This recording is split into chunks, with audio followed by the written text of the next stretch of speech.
Right now, somewhere, a company is being sold. And if you're one of the teams bidding for it, you are having an experience you don't know you're having.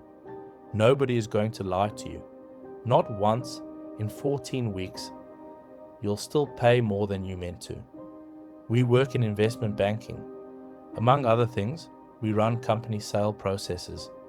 We write the information memorandum. We set the timetable. We decide who gets invited.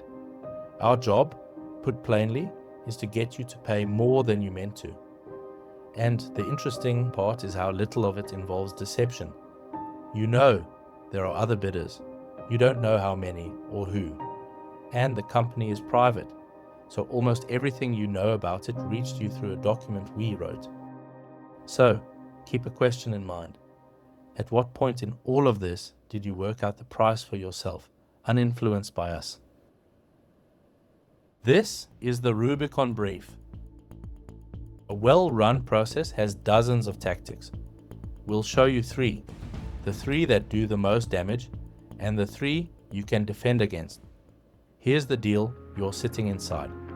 A specialty chemicals business, industrial coatings, solid customers, $40 million of annual earnings. You've wanted it for 3 years. Monday of week 1, 2 documents land in your inbox. An information memorandum and a process letter. The IM to illustrate the business. The process letter to set the rules of the contest you're about to enter. 14 weeks from now, you'll sign. Somewhere in between, you'll pay too much. And you won't be able to point at the moment it happened. There won't be one. Open the IM. Every line in it is true, and every line was chosen. Which 3 years the chart begins from whether a customer worth a fifth of revenue is a dependency or a deep decade-long anchor relationship. Both accurate, not the same sentence. You're not being misled. You're being oriented. And you'll corroborate it, as you should, against the vendor due diligence, independent accountants, independent lawyers, commissioned and paid for by us, scoped by us. They'll confirm what the IM says, because what the IM says is true. Formally, you can't rely on any of it. In a competitive process, those reports go out non-reliance. But that's a legal distinction, not a psychological one. You've just read independent professional work confirming the story.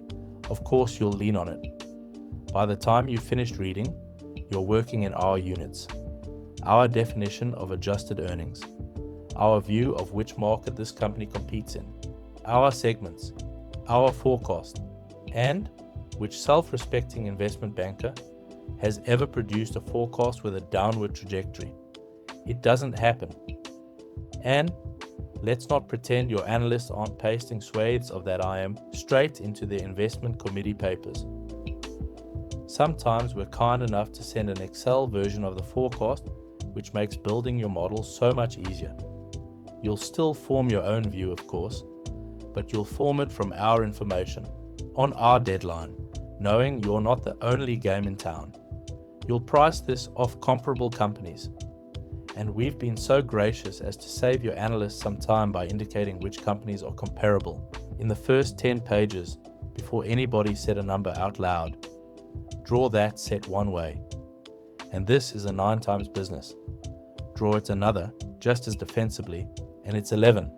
Same company, same week, $80 million apart. Then everything else arrives on a schedule, which brings us to the week everyone in our industry recognizes, week 9. But be clear about what does not happen here. If there's a genuine deal breaker in that business, you'll hear about it early. A deal collapsing in week 12 is a catastrophe for us. The buyer walks, the process is dead, and every bidder we turned away knows why. Fatal problems go out fast. What gets scheduled is everything merely awkward. The rebate accrual that flattered last year's margin, the fact that 2/3 of the technical knowledge sits with one man who is 58. It arrives in week 9, precisely when you have a committee behind you, a budget already spent, and a shortlist you're now on. nothing improper has happened. All of it was always going to be provided. The only question was ever when, and the answer is never week 2. Because it isn't your carefulness that fails. It's that a difficult finding gets weighed against a position, and there's a certain awkwardness in going against your own earlier enthusiasm this late in the day. Your defense. Set your walkaway price before the process begins, written down and dated. In week 2, write down which findings would reduce it, and build your own comparable set before you see ours. But the most expensive thing we will ever give you isn't information. It's a spreadsheet you fill in yourself. Some of what you pay above market is legitimate. Shares trade at a minority price. A small slice, no say in anything. Control is worth more, and the extra you pay for it is the control premium. That's real and justified. What follows is neither, because buyers also pay for synergies. The costs you'll strip out and the revenue you'll add once the two companies are one. And synergies are something you unlock.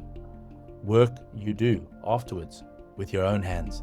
Pay for them at signing, and you've handed us value you haven't created yet, which is more or less overpaying by definition.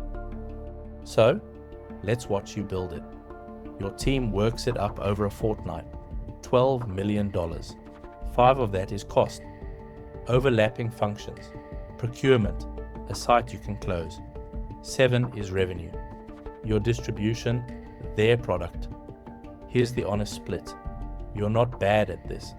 On costs, buyers are decent. Overstated by a fifth or more in only about a third of cases.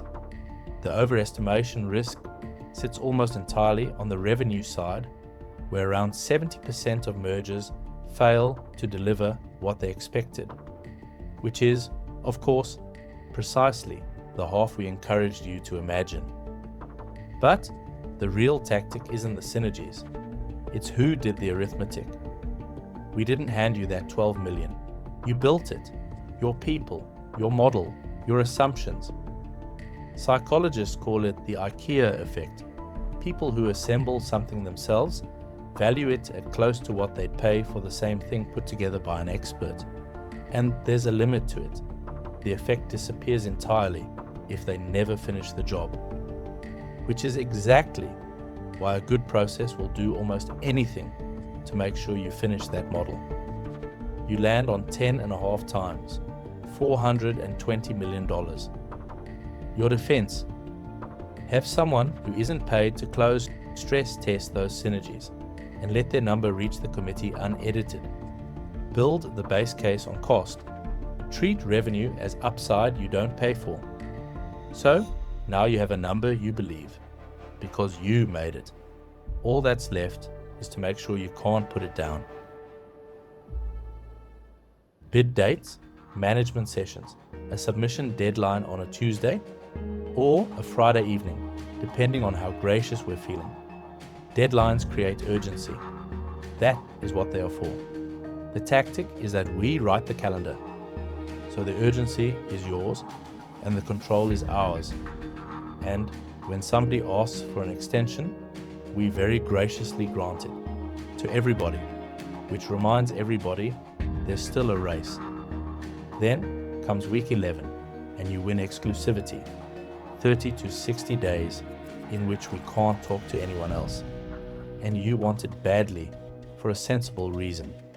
Until you have it, every dollar you spend on lawyers and accountants is a dollar you might spend and still lose, which is precisely the problem, because now you've spent it.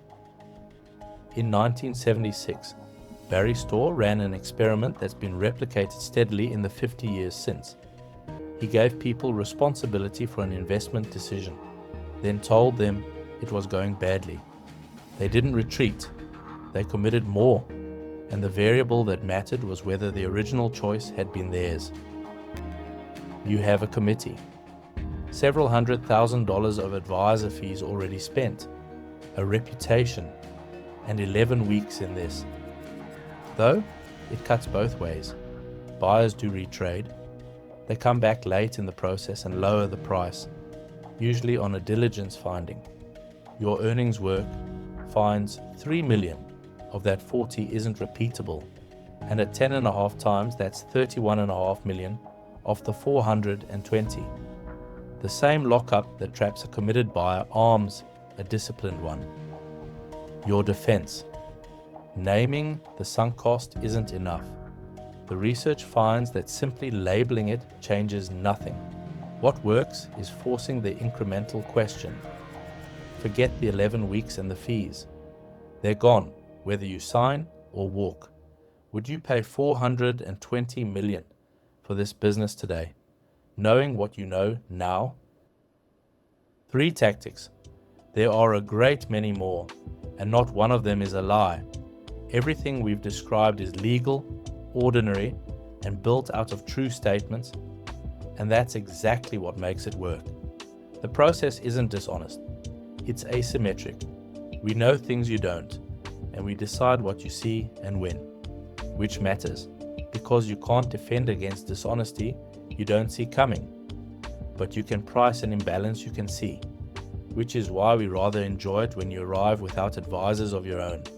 Nothing makes a process easier to run than a buyer with nobody in his corner who's done this before. So, at what point in all of this did you work out the price for yourself, uninfluenced by us? You didn't. Not once. Not for a single hour of 14 weeks. A process you can't see prices you.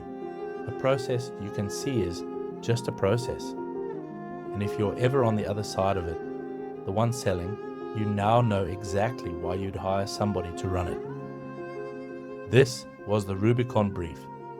If you'd like more of the tactics employed in M&A explained like we did here, subscribe and leave a like, which genuinely does help someone else find it. Until next time.